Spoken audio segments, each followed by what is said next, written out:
It doesn't get any better than you. Thank you for joining me today, friends. I do appreciate it a lot. You guys are awesome. If you're subscribers, thank you. If you're not a subscriber, consider subscribing. Patreon patrons, you guys are awesome. And if you're not a Patreon patron and you want to support this channel in a much deeper way and receive benefits that no one else can, except for Patreon patrons, click on the link down below, become a Patreon patron, help us out here on this channel. We do appreciate it a lot. Also, we do have Amazon links and other links down below. Click on those links because, well, they're affiliate links, and every time you purchase through us, it helps us out here, and it helps us bring things like this to the review table so that we can share them with you. Our whole purpose here is to get as many outdoor products, knives, guns, hunting things, and fishing and all that kind of stuff, bring them to you, show them how we use them, if we use them, if we like them, we let you know. That way you can make a much more informed decision on what to buy the next time you go out to buy something. Oh, and by the way, watch this. And before I go on, I'm supposed to do this. Can you see that? That's a bell. You're supposed to ring a bell. So, ring the bell. Alrighty, 12 Survivors. They sent us a few things a few weeks back, and so we're slowly going through some of the things that they did. They don't pay us to do this, but they did provide this product and some of the other products as we've seen in the past, and we'll see a couple more coming up. They provide them for test and evaluation because they want to learn how do they do better at the products that they provide their customers and potential customers. So what we do is we bring the product in, we test it out, we give you the good, bad, the ugly, and we report that to you as well as to 12 Survivors so that they can make some improvements if they need to, or leave well enough alone if it's in really good shape. All right, today it's called the Sharp and Spark, and a great little tool. It looks like it's your garden variety maybe a sharpening tool. And we're going to get to some of the details in a minute, but it's kind of a multi-purpose tool thing. And before we actually get right down to it, let's get to the specs. Overall length, about 5 inches. It's about 1 inch wide, 0.57 inches thick. It weighs in at 5 ounces. It has carbide sharpening blades. It also has ceramic sharpening blades. It has a diamond stone surface for additional sharpening needs. It also has a leather strop to finish off your sharpening. It also has a conical shaped diamond stone so that you could take care of your serrated blades. And it's got a magnesium ferro rod so you could start a fire. This side here could be used as a pommel to really whack into things if you needed to. The other side is rather rounded and it's got this bevel here. Not sure why, but it could put some hurt on too if you wanted to use it.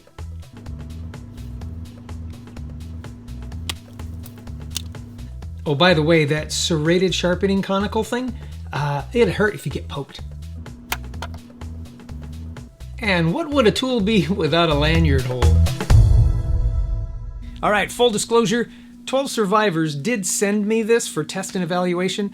The folks over at 12 Survivors, which their parent company is Cellmark. That's where we get Pulsar. We've done Pulsar stuff before. I'll put a link down below to all their stuff. And that and Sightmark.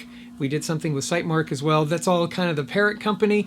And they also are into outdoors items through 12 Survivors. By the way, my Patreon patrons selected this as one item that they might be interested in and seeing here on the TSG channel.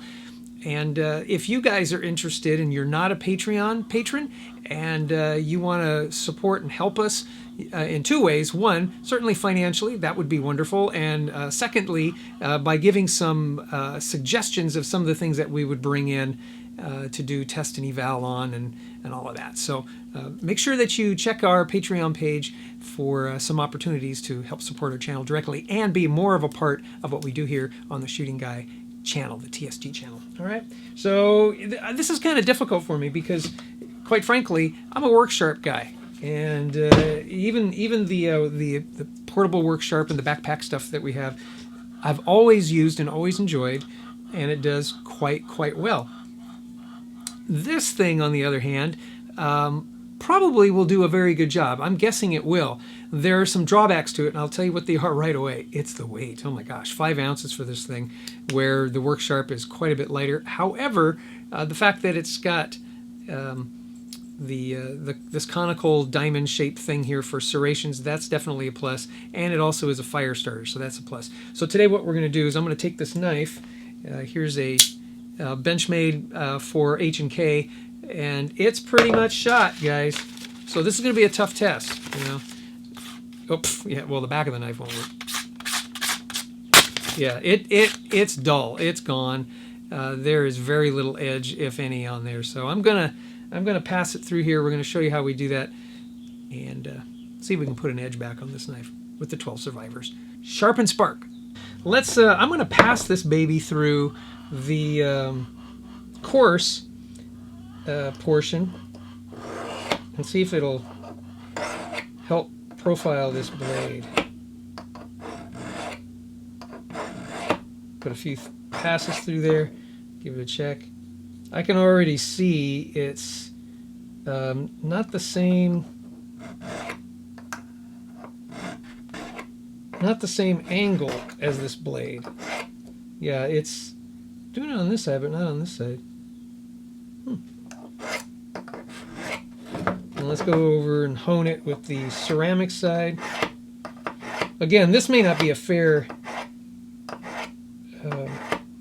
comparison because this blade was pretty shot. Okay, let's put it through the paper test. Okay, well, it is doing something. I don't know if it's doing good. Here's the diamond portion. Now, unlike other sharpeners, there's no way to really gauge what the angle is, so you kind of have to feel for it and go for it. I will say there's the screws being in here do kind of limit where and how far you can go.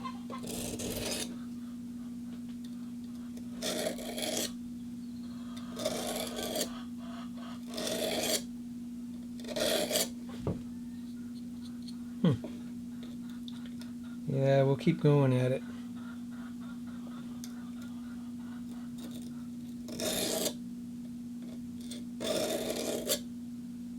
Like I say, if it wasn't for those screws, I can tell, stropping with the leather here, those screws are going to be in the way. Need to find another way to attach that thing there, guys. Let's see. How'd we do? Oh, it's getting hung up. Okay. So we are making some changes. And I would imagine, like with any diamond stone, you're going to eventually, if you go slow, you're going to put an edge.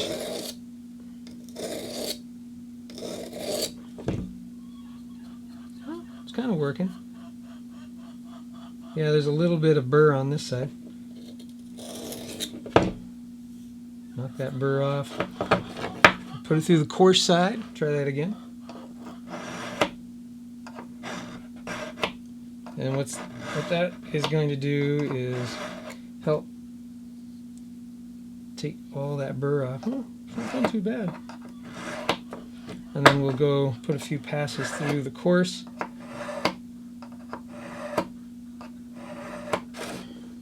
Okay, let's get our paper. Well, it just tore is what it did. Oh, well, there you go. Not bad. All right, well.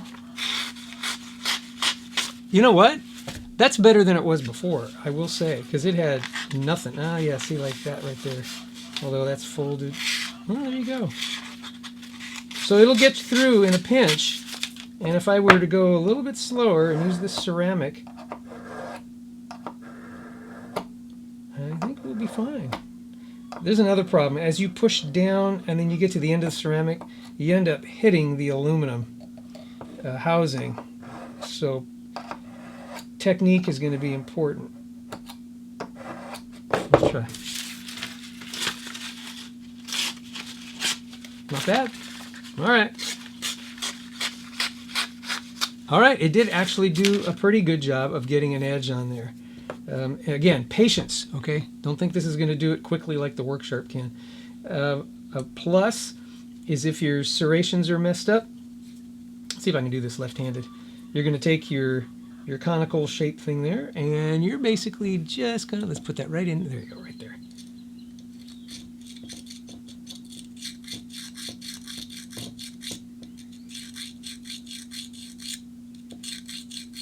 Now, we don't use serrations on our blades all that often, and when we do, it's usually on softer material.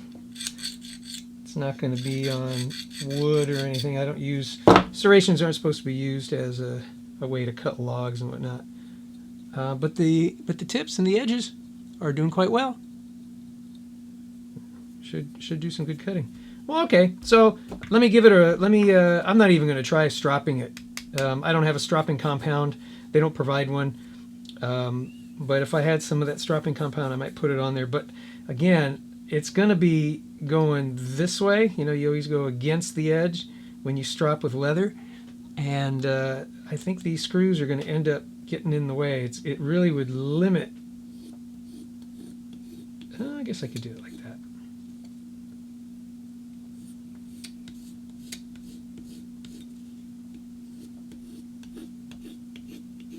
That's how you would have to do it. And with enough patience, you can get the job done. Okay, paper test again. I don't know if I destroyed it or not. Well, it kind of works. Yeah. Okay. Better than it was. Better than it was. So my grade, I'll give this from 1 to 5. I'll give it a 3.5.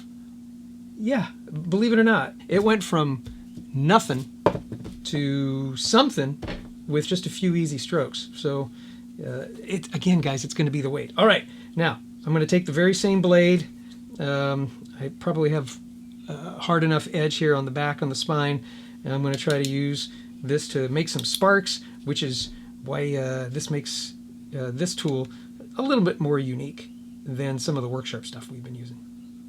Okay, after reading the instructions, they say there's a black protective coating on here, and it is black. So I'm going to scrape some of that off with the spine of my knife, and hopefully we'll get down to the magnesium portion of the rod and make some sparks. Okay, there's silver. That's what we want.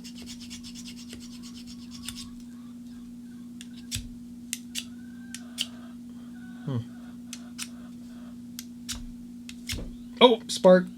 There you go. I wonder if I can go on this side. Take some of that black coating off. Nah, that won't work very well that way.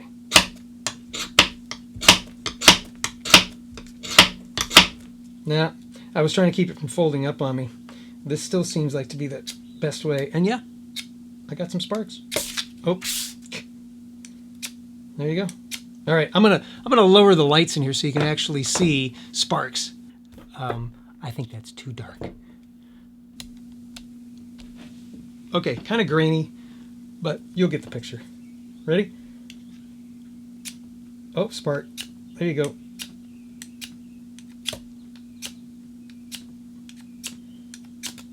Nice. Okay, got some spark. Okay, now the ferro rod does work really well. One of the drawbacks is trying to use it this way, it'll push down on the rod, and if you put this on a surface to try to brace it, it's just not enough. You can't get enough friction to actually make it spark. And the reason why I bring that up is using it this way seems to work fine, but after a while you're going to wear out this side and you're going to want to use the other side. I noticed a screw, so I would imagine you take that screw out, you could flip this whole ferro rod housing and holder thing around, and then screw it back in, and then all of a sudden you'll spark on the other side. So just make note of that. If you want an overall score from me, I'm going to give it a 3.5 overall. As a sharpener, it was a 3.5, and the fact that it's got the ability to do serrations pretty well. We saw that. And it's got a ferrule rod. Very nice. That worked. And 3.5. I can't give it much higher score than that, guys. I wish I could give it a 5 because I want to, but I can't. So 3.5 works well. However, it's heavy. Now, you've taken consideration that the weight of this thing could also be used as a weapon because, that's pretty doggone. You could use that as a hammer. You could use this side as a hammer or a pane implement as well. Okay, maybe the weight does help. Same thing with this here. That sharp tip right there, nice. Yeah, it's gonna hurt. All right, so if you got nothing else, this will get you through. It's better than using a rock at the lake, which I've done too. Try to sharpen knives. So this would come in fine for that. Oh, the other thing, screws. Guys over at 12 Survivors, find another way to attach this thing. Countersink these screws maybe a little bit more because it kind of limits the distance that you have to work with your sharpener, or when you're stropping, it kind of limits it, especially on the leather side because these do stick up above, and I would be afraid of whacking my blade. It just doesn't seem right. So that would be my one big fix. The next fix would be, can you lighten it up just a little bit? That would be good too, because 5 ounces is a little heavy. So again, 3.5, better than nothing, absolutely. Is it better than a Smith's or all that? Yeah, I think so. Better than a Lansky? Yeah, I think so. That's because it's got a ferrule rod. Now, unless there's some Smiths and Lanskys out there that I'm unfamiliar with that have ferrule rods. Okay, Smiths, since 1886, comes with this little compass, comes with a ferrule rod. Then it would put it on par with that. But, guys, this is $9.99. Did I tell you about that? Yeah, so the link down below that I have for one of these things, it's $10, less than $10. If you use Amazon Prime, it's free shipping, and it'll come right to your door. And I don't think you'll be disappointed. I just, as long as you're not thinking it's a super ultra lightweight thing that'll sharpen everything in your arsenal, it will sharpen this knife. It did do it. So, but axes and whatnot, these things, you can't get an axe down in there. So it's not a multi-purpose sharpener. With the exception of this diamond thing here, you probably could run a hatchet or something over that and get a nice edge on it if you needed to. Lastly, we did take it out to try to actually start a fire with some kindling and all of that, and where it did spark up a bit, as you can see here, I played with it too much and the ferrule rod fell out. Okay, in reality, when you need to start a fire, the ferrule rod does create a spark, but it came right out. Instead, just carry one of these, I got a link below to this. Make fire. Even though I was able to put it back in and we could still spark with it afterwards, it just dropped the score a little bit further because this thing wasn't in there very good. Now, right now, I can't pull it out, but I think if we just kept pushing on it again with a knife edge, it's going to end up falling out again. So I got to drop the score 2.5. It's getting worse, folks. Sorry. Good, bad, and the ugly. Anyway, that's what we've got. This is the thing. $9 could be worth it if it's the only thing you had. Maybe it's a secondary. Maybe it's a backup you throw in the back of your truck or something like that. Other than that, that's all I have. All right. Well, thank you for joining me today. I do appreciate it a lot. As I said before, you guys are awesome, and I do appreciate you swinging back. Well, we've got a few more things that are coming down the pipe, so make sure you're subscribed, ring the bell, do all that stuff. Don't forget to like us and share this, and we'll talk to you very, very soon. God bless you. God bless America. May America bless God.